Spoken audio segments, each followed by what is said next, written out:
हम सभी व्यक्ति को अपना काम निष्ठा और निस्वार्थ भाव से करनी चाहिए।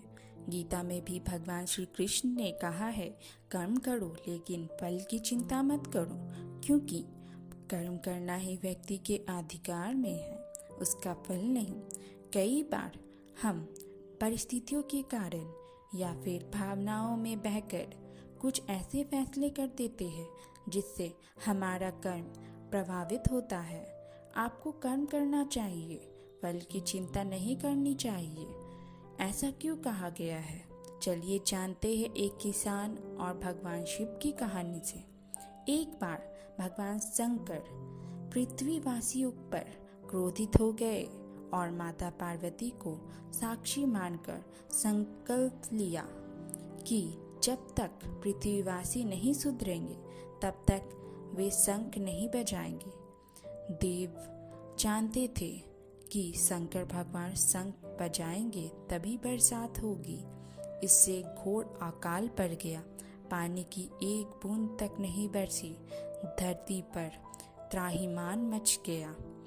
ऐसे में एक दिन भगवान शंकर पार्वती आकाश में विचरण कर रहे थे तो उन्होंने एक अजीब दृश्य देखा कि एक किसान भरी दोपहरी में चिलचिलाती धूप में खेत की जुताई कर रहा है। पसीने से नहाया मगर अपनी धुन में बहुत मगन। जमीन पत्थर की तरह सख्त हो गई थी, फिर भी वह भी तोड़ मेहनत कर रहा था। उसकी आंखों में आत्मविश्वास था और उसके पसीने की बूंदों से उस उम्मीद टपक रही थी। फिर भोलेनाथ वे पार्वती अपना वेश बदलकर आकाश से नीचे उतरे और उसने कहा, अरे भाई, तू क्यों बेकार कष्ट उठा रहा? सूखी बंजर धरती में केवल पसीने बहाने से ही खेती नहीं होती।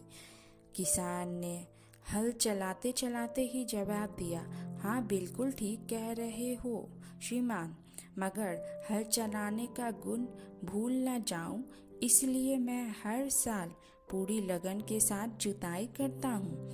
जुताई करना भूल गया तो केवल वर्षों से खेती हो सकेगी क्या? मेहनत का अपना ही परम आनंद है। मैं लोभ के लिए खेती नहीं करता। किसान की बात सुनकर महादेव को भी लगा कि मैं भी तो परम आनंद की अनुभूति के लिए ही शंख बजाता हूँ। मुझे भी शंख बजाए 1 बरस बीत गए, कहीं शंख बजाना भूल तो नहीं गया। उन्होंने अपनी झोली से शंख निकाला और जोर से फूंका। चारों ओर बादल की घटाएं घुमर पड़ी, बिजली चमकने लगी और जोरदार बारिश होने लगी। इस कहानी से हमें यह शिक्षा मिलती है कि हमारा जो काम है उससे अपनी पूरी निष्ठा से बिना किसी लोभ लालच के करना चाहिए। पूरी ईमानदारी से किया गया कर्म का फल हमें अवश्य मिलता है।